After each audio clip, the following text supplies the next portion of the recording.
Salmo de número 127. Nós vamos fazer aqui a leitura desse salmo.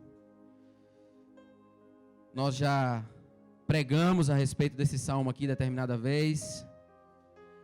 Esse é um salmo da família. O salmo 127 e salmo 128 são considerados salmos da família. O salmo 127 foi escrito por Salomão de forma interessante, porque Salomão teve uma família um pouco controversa. Você conhece um pouco da história de Salomão. Salmo 127. Os salmos do Salmo 120 até o Salmo 135 são chamados salmos de degraus, cânticos de degraus, ou cânticos de romagem.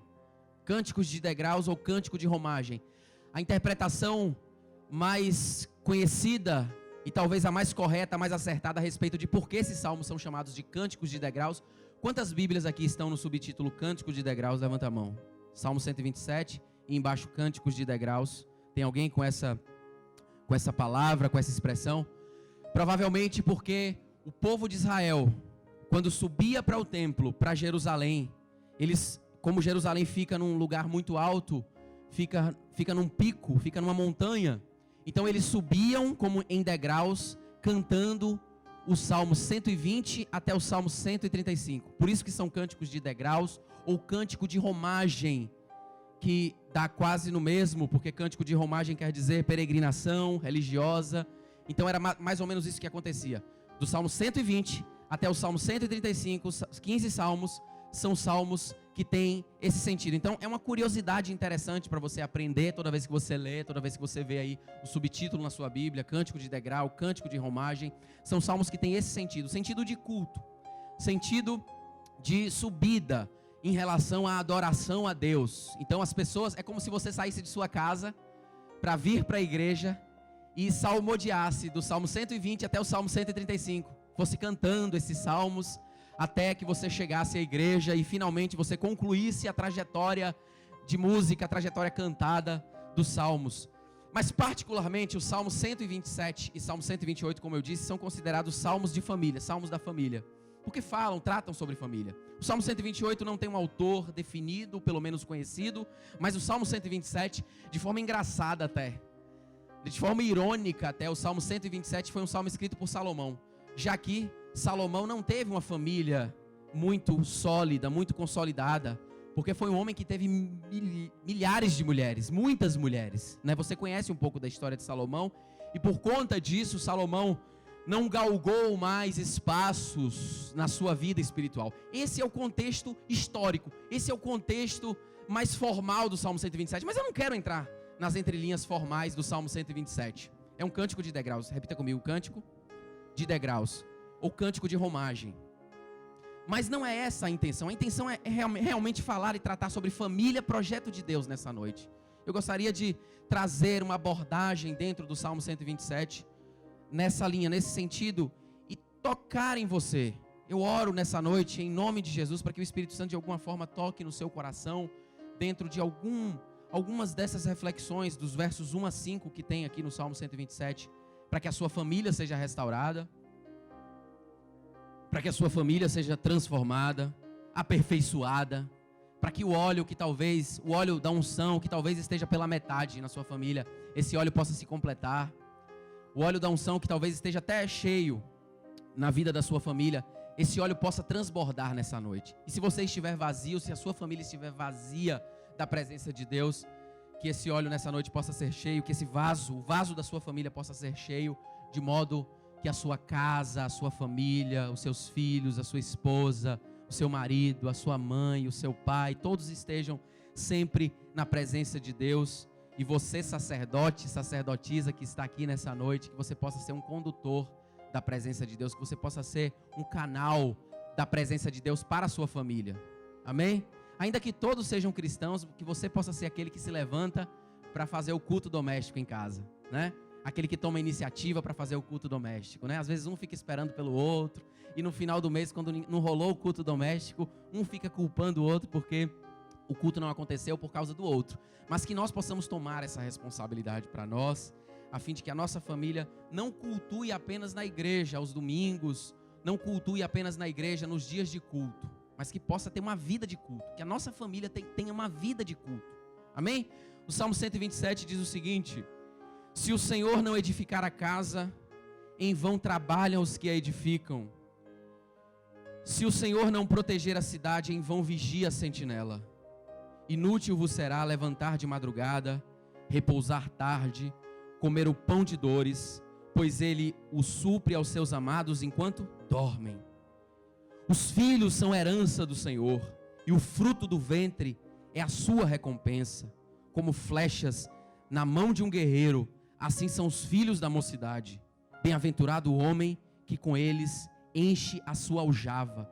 Quando enfrentarem os inimigos numa disputa, não serão envergonhados. Então, esse salmo é um salmo que fala, portanto, a respeito da segurança para a família que vem de Deus. A segurança para a família que vem de Deus. O salmo já inicia falando a respeito disso, que o Senhor, Ele precisa estar por trás das nossas famílias. Por mais que você seja responsável com o seu trabalho, por mais que a mulher seja responsável com as suas atividades de trabalho, porque hoje, no século 21, a mulher trabalha também e cuida da casa, assim como o homem também tem essa dupla funcionalidade, essa dupla responsabilidade. Se o Senhor não edificar a casa, como se o Senhor pudesse edificar os tijolos da casa, né? E em vão trabalham aqueles que edificam. Não é nesse sentido, é no sentido de que se o Senhor não estiver sendo a prioridade da família, se o Senhor não estiver sendo o alicerce da família, a base da família, se a palavra de Deus não estiver sendo pregada ali naquele seio, não apenas pregada de maneira formal, com palavras, com a leitura das Escrituras, mas com o testemunho dos pais, com o testemunho dos filhos, com o testemunho da esposa, com o testemunho de toda a casa. Se o Senhor não estiver por trás dos relacionamentos familiares, se o Senhor não for a prioridade da nossa casa, então em vão trabalham aqueles que edificam, como diz aqui. E nós percebemos que nos tempos de hoje, na nossa sociedade, a família tem sido muito atacada. A família tem sido muito afrontada pelos valores, pelos princípios, pela imposição moral, muitas vezes, que nos é colocada, que nos é imposta, pelas novelas, né? E eu não estou dizendo aqui que é proibido necessariamente você assistir novela, mas de um modo geral as novelas trazem uma mensagem subliminarmente errada, distante, que se afasta de Deus e dos seus princípios, né? Então a família tem sido atacada, a família tem tido a sua imagem desconstruída em relação àquilo que Deus ensinou na sua palavra, né? Como foi que Deus estabeleceu a família? Como foi que o Senhor projetou, planejou a família no início de todas as coisas? Nós vemos que, por exemplo, por meio das redes sociais, por meio das redes virtuais, as redes virtuais, os celulares, antigamente era a televisão. Eu estava assistindo uma mensagem hoje, ou foi ontem, em relação à família, e um pastor falando, acho que foi em 2010 a mensagem, que a família estava sendo afrontada pelo que estava sendo transmitido na televisão, pelo que passava na televisão, ou porque a família os filhos gastavam muito tempo diante da televisão e se esqueciam de construir laços de amor, laços de fraternidade em sua casa.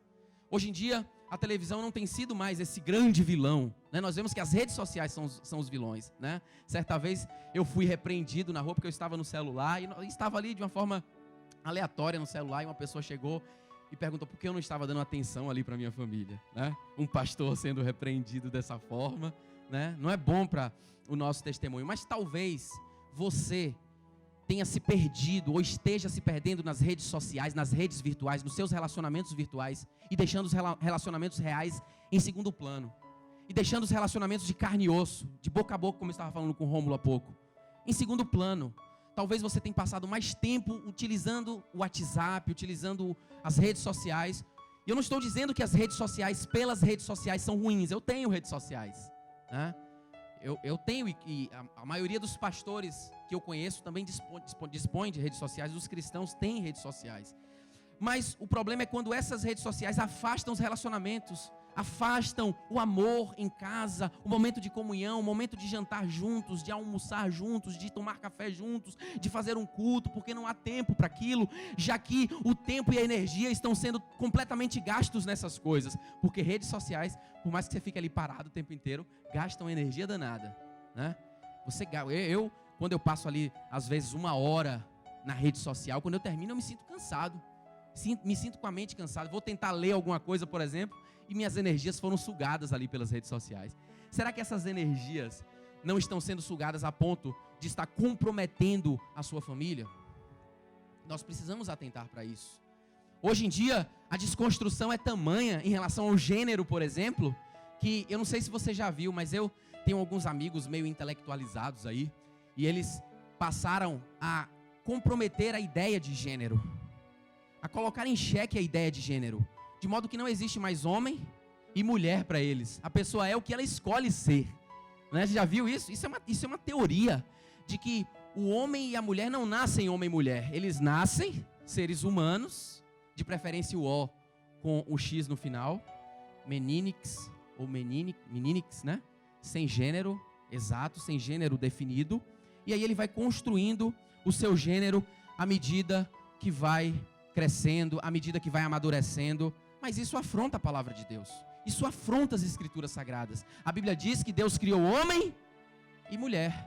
A Bíblia diz que Deus criou macho e fêmea. Nós não somos contra aqueles que pensam assim. Nós somos contra esse pensamento. Nós não somos contra as pessoas. Nós não somos contra as pessoas que têm relacionamentos ditos homoafetivos ou homossexuais. Nós não somos contra esses, porque a nossa luta não é contra a carne ou sangue, mas nós somos contra os pensamentos que muitos deles têm e que vão de encontro e que afrontam a palavra de Deus. A palavra de Deus fala claramente a respeito disso. Não sei se você já viu, né? Hoje em dia não se escreve, né, mais em alguns círculos intelectuais a palavra menino com a letra O ou menina com a letra A, mas se escreve meninix, né? Porque não existe ali uma definição. Alguém já viu isso aqui? Quem já viu, levanta a mão. Pronto, algumas pessoas já viram, né? Eu já vi diversas vezes, alguns amigos meus que eu sigo ali no Instagram, que eu tenho amizade ali no Facebook, nós vemos isso. Mas a ideia de gênero foi uma ideia construída por Deus. Não tem como desconfigurar o gênero. Se nasce ali com formato de homem, é porque é homem. E se nasce com formato de mulher, é porque é mulher. Né? E hoje em dia, a família tem sido atacada a esse ponto. E os nossos filhos estão vulneráveis na escola em relação a esses ensinamentos. Os professores, que têm tido uma visão mais, entre aspas, moderna em relação às coisas, estão ensinando os nossos filhos em relação a com esses princípios, com esses valores. E é isso que você quer para a sua vida, é isso que você quer para a sua família. Os pais têm perdido o controle dos seus filhos, porque antigamente era mais fácil, as redes sociais não existiam, a internet, pelo menos na época em que eu comecei a me tornar entendedor das coisas, como pré-adolescente ou adolescente, não existia essa força da internet, e era muito mais fácil minha mãe e meu pai chegarem em minha casa e dizerem assim: está proibido de sair, você vai ficar aqui, está de castigo, porque você está fazendo coisa errada, vai ficar em casa uma semana, preso de castigo. Hoje em dia, o menino fica preso de castigo, mas ele dá um jeito de pegar ali o celular, o computador, e ele está envolvido com tudo e com todos por meio das redes sociais. É muito mais difícil, o desafio é muito maior. Os pais, portanto, têm perdido o controle dos seus filhos numa sociedade com valores completamente invertidos. Numa sociedade com valores completamente inversos, em que nem o homem é mais homem, nem a mulher é mais mulher. Meu Deus, isso não faz sentido algum do ponto de vista biológico, do ponto de vista social, do ponto de vista histórico. Historicamente mulher é mulher, historicamente homem é homem, historicamente gênero biológico, da forma como Deus criou, são tais quais Deus criou. Isso tem origem na corrupção do gênero humano lá no Gênesis. Em Gênesis, capítulo de número 3, fala que o homem caiu e se corrompeu, e a partir daquele momento a corrupção entrou no mundo. O homem que iria viver eternamente, não sei se você sabe, mas Adão e Eva iriam viver eternamente. Pecaram, caíram da graça de Deus e passaram a ter limitações nas suas idades. Eles iam até 990 e poucos anos, só isso, né? 800 e poucos anos, aí foi caindo, até que chegasse a 120 anos, e depois chegasse a 70, e o Salmo diz exatamente isso, que depois dos 70 anos, se não me falha a memória, o Salmo 90, depois dos 70 anos, é enfado e cansaço, né? Porque o gênero humano se corrompeu em todos os sentidos, inclusive do ponto de vista biológico, inclusive do ponto de vista corporal, e descaracterizou a condição humana, descaracterizou a família, descaracteriza a família. E aí nós igreja, temos muitas vezes nos perdido porque nós não estamos tomando as rédeas das nossas famílias, porque nós não estamos permitindo que o Senhor edifique a nossa casa, porque se o Senhor não edificar a sua casa, em vão você vigia, em vão você trabalha, em vão você produz, em vão você ganha dinheiro. Não adianta, né? Você ganhar o dinheiro do mundo inteiro, mas ter a sua família perdida. Satanás, o inimigo, e aí eu concluo aqui essa introdução. Satanás, o inimigo das nossas almas, investe pesadamente nas famílias. Investe de modo intenso e contínuo. Talvez seja o ponto em que ele mais investe. Talvez seja a área em que ele mais investe. Ele não investe tanto na sua sexualidade.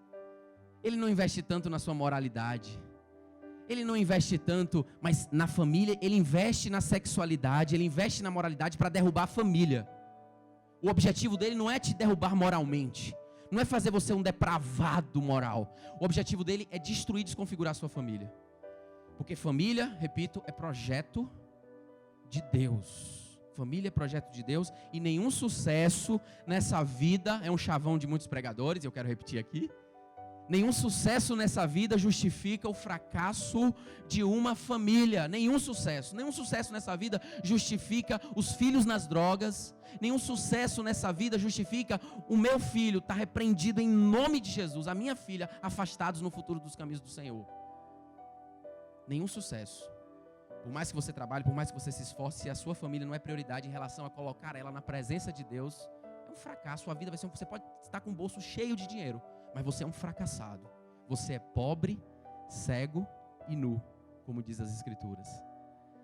Em primeiro lugar, nós precisamos entender, portanto, que a família, repita comigo, a família é um projeto de Deus. Família é um projeto de Deus. Está no versículo 1 do Salmo 127 que nós lemos. Se o Senhor não edificar a casa, em vão trabalham os que edificam. Se o Senhor, repita comigo, se o Senhor não estiver na minha família, de nada adianta.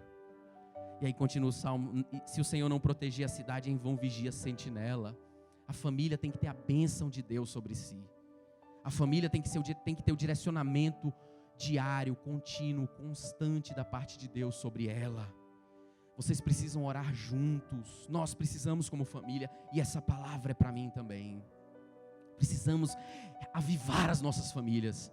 Precisamos ungir os nossos filhos como fazia Jó, lá no livro de Jó. A Bíblia diz em Jó capítulo de número 1, que Jó se levantava de vez em quando, ali de madrugada, enquanto seus filhos estavam dormindo, ele ia lá e orava sobre a cabeça de cada um deles, e abençoava os seus filhos, e ele se importava com a sua família.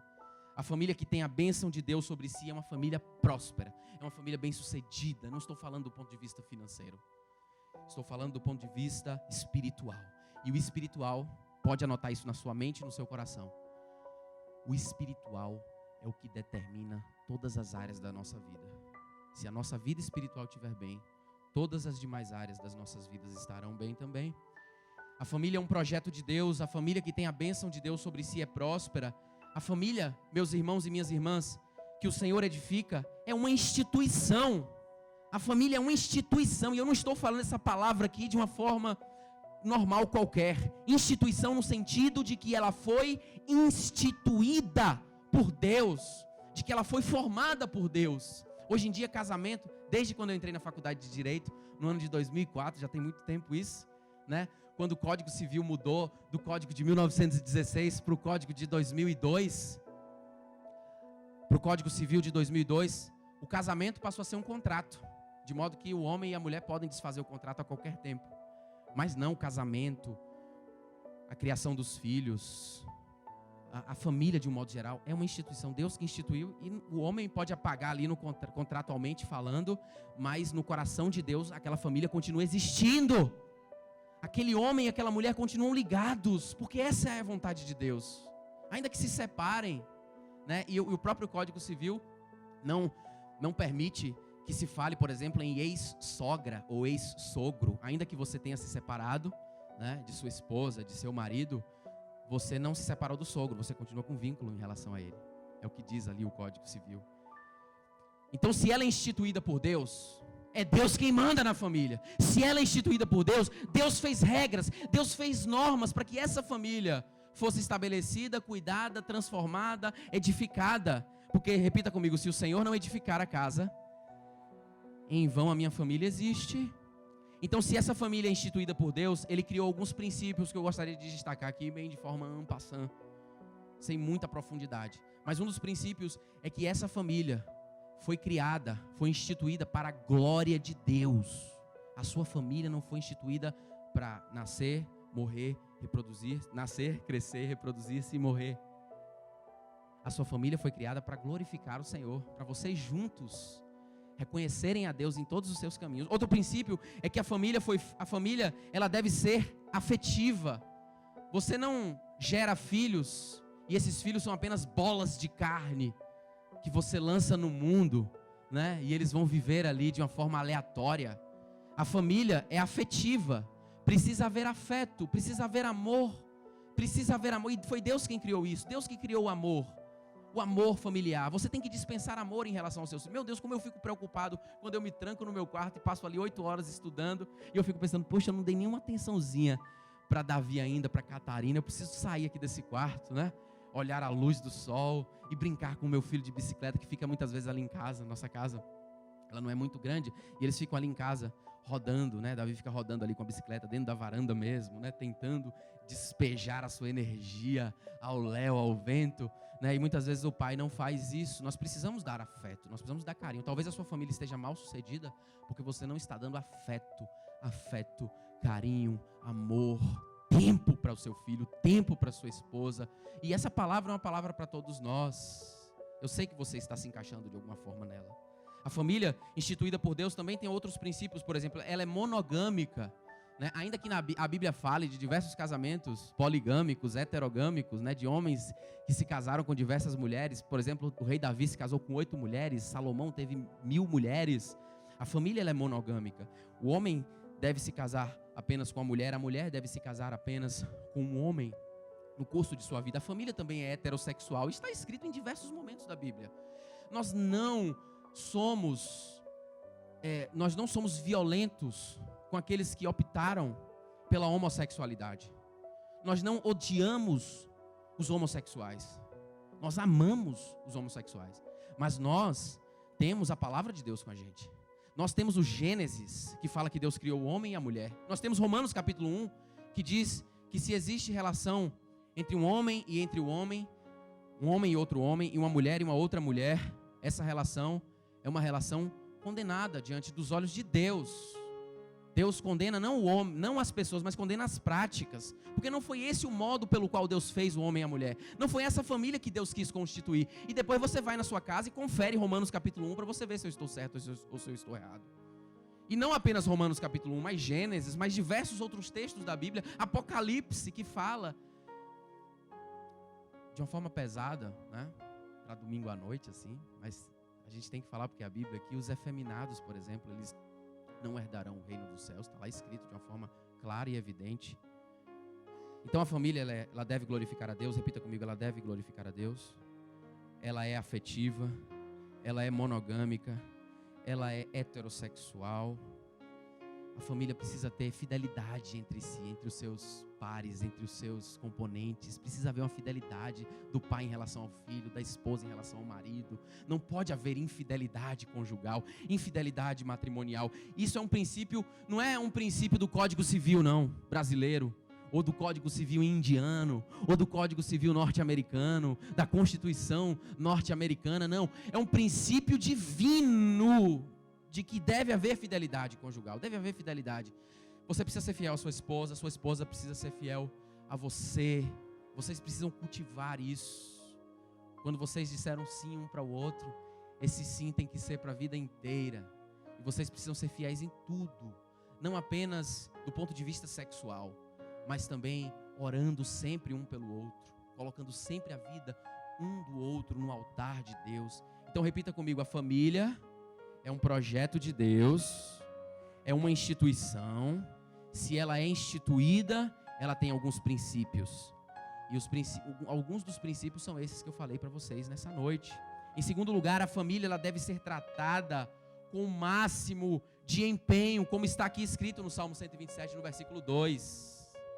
Nós precisamos ter a nossa família com a máxima importância. Eu sei que você está construindo sua vida. Eu sei que você está construindo seu patrimônio. Eu sei que você está estudando, fazendo uma pós-graduação, está se doutorando no seu doutoramento lá na Universidade Federal. Ou você está fazendo alguma coisa da sua vida para enriquecer as suas capacidades, as suas habilidades. Mas jamais coloque a sua família em segundo plano. Nunca, jamais coloque a sua família em segundo plano. A família deve ser tratada com o máximo empenho, com o máximo de carinho, com o máximo de cuidado. Eu fico muito feliz quando eu vejo algumas famílias aqui na igreja tratando seus filhos, tratando a sua esposa de uma forma sacerdotal. Alguns pais aqui da igreja que tratam seus filhos e a sua esposa de uma forma sacerdotal, estão todos os domingos na igreja, trazendo toda a sua família, toda a sua casa, criando seus filhos nos caminhos do Senhor. Certamente vão colher bons frutos no futuro, certamente serão prósperos. Se você for estudar a história dos Estados Unidos, todos os presidentes da República dos Estados Unidos tiveram pais que os discipularam na igreja. Todos os presidentes dos Estados Unidos tiveram pais que os discipularam, que os doutrinaram na igreja evangélica. Você sabe que a nação norte-americana e os Estados Unidos são um país predominantemente cristão, protestante, evangélico. E aqueles presidentes que você conhece, né? Daqueles que cometeram os escândalos, como Bill Clinton lá, Donald Trump agora, que está sendo aí talvez impeachmentado se o Congresso norte-americano o fizer. Todos eles foram doutrinados dentro da igreja. Então, haverá prosperidade no seu lar se você discipular os seus filhos. Haverá um futuro brilhante para os seus filhos, para a sua família, se você colocar os seus filhos e sua família nos caminhos de Jesus. Um futuro brilhante, não apenas espiritual. Eu não estou dizendo que Deus vai levantar um pastor na sua família. Talvez alguns aqui nem querem isso. Mas o Senhor certamente vai levantar médicos, homens de Deus, políticos, mulheres de Deus, homens nos mais diversos, homens e mulheres nos mais diversos setores da sociedade que glorificam e que exaltam o nome do Senhor. A família, repita comigo, deve ser tratada com o máximo de empenho. É a primeira célula, a primeira igreja é a família. Nós estamos aqui na igreja, que é a macrofamília, né? Nós temos uma macrofamília. Você tem a sua microfamília, que é você, seus filhos, sua esposa, seu marido, seus pais. Essa é a sua microcélula, essa é a sua igreja, essa é a sua primeira igreja. É o lugar onde você deve congregar e congregar bem. É o lugar onde você tem que fazer pelo menos um culto por semana. Vamos fazer esse propósito aqui nesse mês. Vamos fazer o propósito de fazermos um culto ao menos por semana em nossa casa. Eu sei que muitas vezes é difícil fazermos um culto por dia, seria o ideal. Mas vamos tentar fazer um culto por semana em nossa casa, em nosso lar.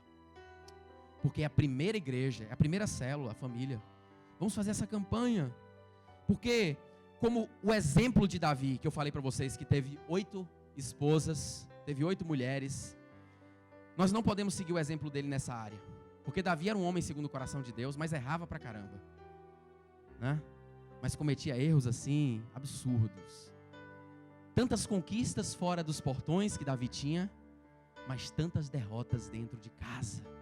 Davi tinha uma família desestruturada, a começar por Mical, a sua esposa. Ele tinha um relacionamento conturbado com Mical. Ele tinha um relacionamento conturbado com seus filhos. Você deve se lembrar do incesto de Aminon em relação a Tamar. Aminon e Tamar, irmãos, filhos de Davi, cometeram incesto dentro da própria casa. O irmão e a irmã tendo relações sexuais. Davi iniciou um relacionamento com Batseba, que não era nem a sua esposa, e matou o marido de Batseba para que ficasse com ela. Então, meus irmãos e minhas irmãs, Davi era um grande vitorioso lá fora, nos campos de batalha, na guerra, no seu reinado, porque ele era guerreiro, ele era rei. Mas ele era um fracassado dentro de casa. Família completamente desestruturada. Tanto é que ele teve algumas vitórias, mas teve muitas derrotas aqui na terra. Certamente um homem segundo o coração de Deus, certamente um homem que foi para o céu, mas não é um exemplo de família para nós. Davi não é um exemplo de família. Lá em 1 Samuel, capítulo de número 30, versículos de 1 a 6, fala que Davi teve ali uma de suas famílias completamente derrotada em Ziclag. Uma de suas famílias sequestrada numa cidade chamada Ziclag. porque ele passava tanto tempo fora que não dava tempo de cuidar da sua família que estava dentro de casa. E aí quando ele voltou do seu trabalho, quando ele voltou da guerra, que encontrou ali, e só encontrou a cidade arrasada, e sua família e filhos sequestrados. Você quer que aconteça isso com a sua família?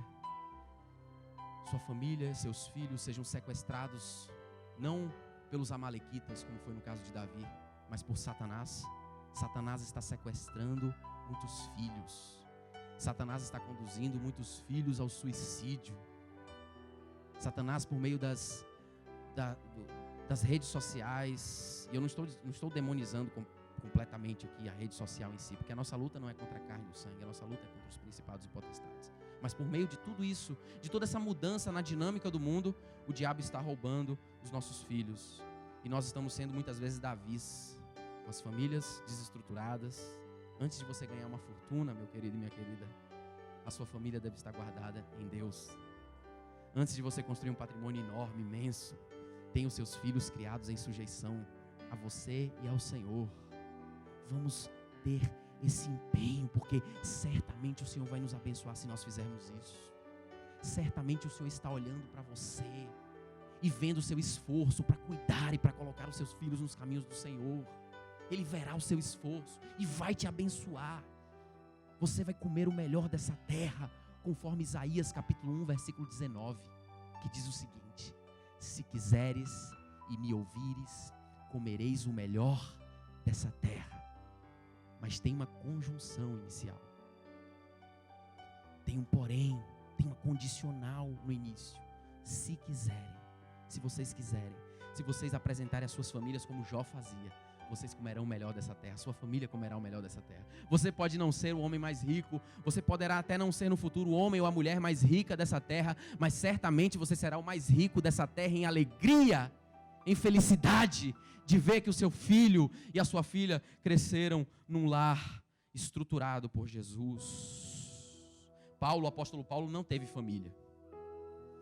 O apóstolo Paulo não se casou. Ele tinha o dom do celibato. Mas ele argumenta lá em 1 Coríntios capítulo 7, que se nós nos aventuramos a ter uma família, o nosso ministério passa a ser a nossa família.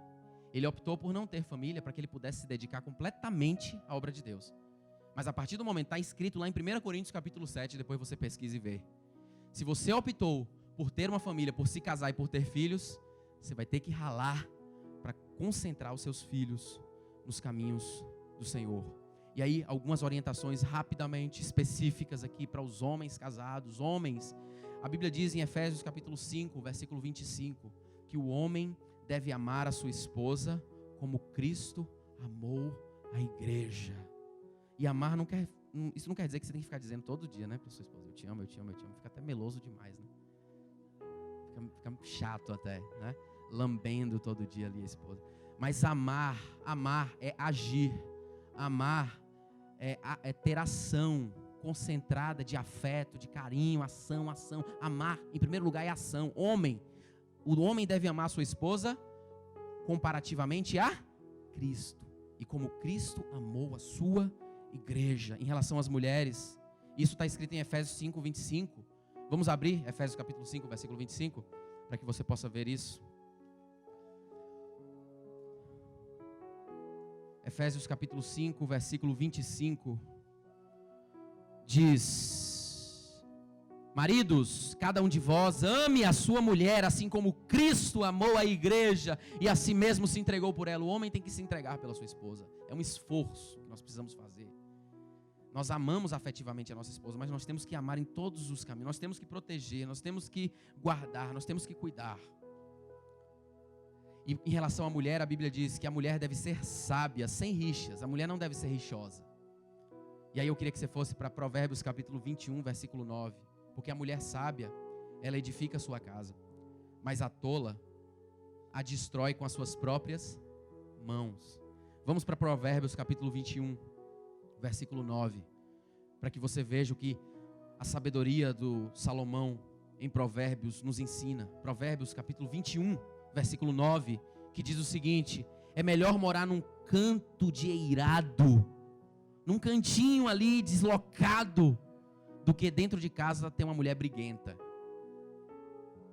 Veja como Salomão, ele ele também sabia colocar humor nas suas palavras, né? Do que ter uma mulher, algumas traduções dizem, do que ter uma mulher rixosa, né? Do que ter uma mulher rixosa. Então o homem, ele deve amar sua esposa, assim como Cristo amou a igreja, e a mulher deve ser sábia.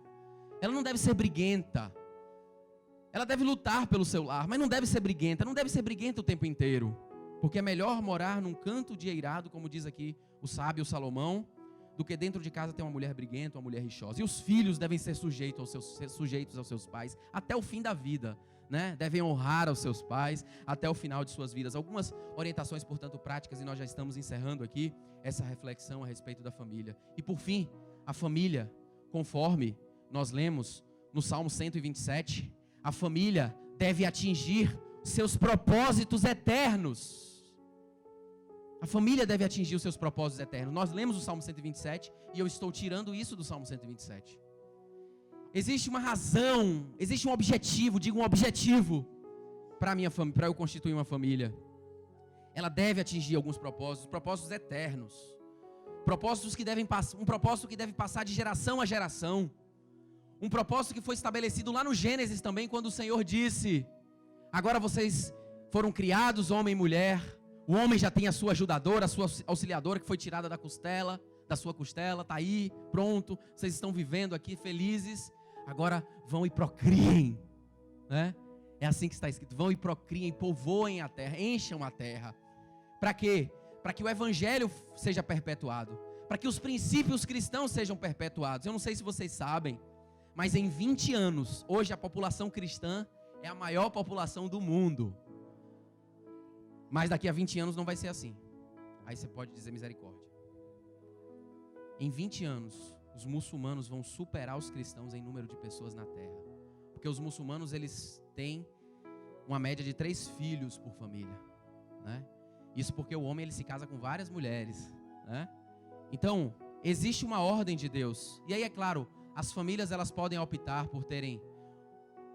cristãs podem optar por não terem filhos, e Deus respeita isso. As famílias cristãs podem optar por terem 1, 2, 3 ou 4. Existem hoje os métodos anticonceptivos em relação a isso, mas nós precisamos entender que Deus escreveu na sua palavra que nós precisamos multiplicar, nós precisamos perpetuar a nossa descendência. Mas não é por perpetuar, não é só para ter filho, não é só porque é bonitinho ter filho, não. É para que o evangelho seja perpetuado. É porque se você cria os seus filhos num lar cristão, esses filhos serão cristãos e produzirão outros filhos cristãos. E aí a terra vai ser povoada de cristãos. E aí os versículos a partir do verso 3 do Salmo 127 diz isso. Eu queria que você abaixasse sua cabeça e colocasse os seus olhos aí no Salmo 127, versículo 3, para você ver que a família deve atingir propósitos. Porque os filhos são como flechas. Repita comigo: os filhos são como flechas. E o que é que uma flecha faz? A flecha ela é lançada para que atinja um alvo, para que atinja um objetivo. E o versículo 3 diz assim: os filhos são herança do Senhor, e o fruto do ventre é a sua recompensa. Como flechas, repita comigo: como flechas nas mãos de um guerreiro, assim são os filhos. Como flechas nas mãos de um guerreiro, você atira essas flechas, e essas flechas atingem objetivos. Eu vou atirar Davi, eu vou atirar Catarina, para que eles atinjam objetivos primeiros de perpetuar a palavra de Deus. Eu vou discipular os meus filhos, Davi e Catarina, e eu queria ter uns 3 ou 4 ou 5. Eu não ficaria triste se eu tivesse 6, 7 filhos. Eu gostaria de ter muitos filhos, é verdade, eu não estou brincando não. Para que eles perpetuem o evangelho. Eu sei que hoje a condição é muito difícil para se ter filho, né? As escolas são muito caras, mas eu acredito também num Deus que nos sustenta. Para que eles perpetuem o evangelho. O objetivo é esse: educar filhos, repita comigo: educar filhos que glorifiquem ao Senhor, perpetuem o evangelho através das gerações, para que nas suas profissões, na igreja e nos seus casamentos, eles sejam prósperos e abençoados. Os filhos são como flechas. Esse é o objetivo da família. Está escrito e evidente no Salmo 127. Está escrito lá em Gênesis. O Senhor criou o homem e a mulher para isso, para que se perpetuem para que se reproduzam e para que possam ter uma família. Eu não estou aqui pregando que você tenha diversos filhos, né? Muitos filhos. Mas isso está escrito na palavra e o Senhor incentiva isso. É bom que a gente frise. O Senhor incentiva a que nós tenhamos filhos. Nós constituímos família para que nós tenhamos filhos, para que nós possamos reproduzir e para que nós possamos abençoar a terra com filhos cristãos. A conclusão está lá em 1 Timóteo capítulo 5, versículo 8.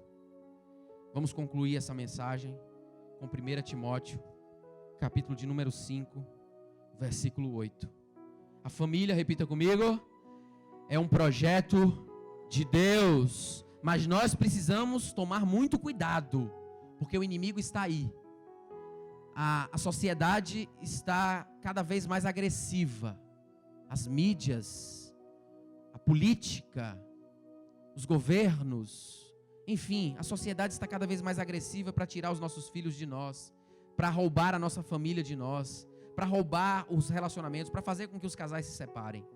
Tomem muito cuidado, porque a família é projeto de Deus, mas 1 Timóteo capítulo 5, versículo 8 diz o seguinte: ora, se alguém não tem cuidado dos seus, e especialmente dos da própria casa, tem negado a fé, e é pior do que o descrente. Então existe uma relação entre a família e a fé. Quando você relega a sua família a segundo plano, você está negando a fé, conforme está escrito em 1 Timóteo capítulo de número 5, versículo 8. Estamos negando a fé. Nós não negamos a fé apenas quando nós negamos diretamente a Cristo, como o apóstolo Pedro fez, que negou a Jesus 3 vezes. Nós não negamos a fé apenas quando nós não evangelizamos. Nós negamos a fé também quando nós não temos cuidado da nossa família. Nós negamos a fé em Cristo. E aí nós somos e nos constituímos em piores do que os descrentes. Amém? Você possa guardar essa palavra no fundo do seu coração. Iniciamos, portanto, o mês da família. Que o Senhor possa nos abençoar nessa noite, que o Senhor possa nos abençoar nesse mês, que você tenha uma família aos pés de Cristo. Deus abençoe a todos.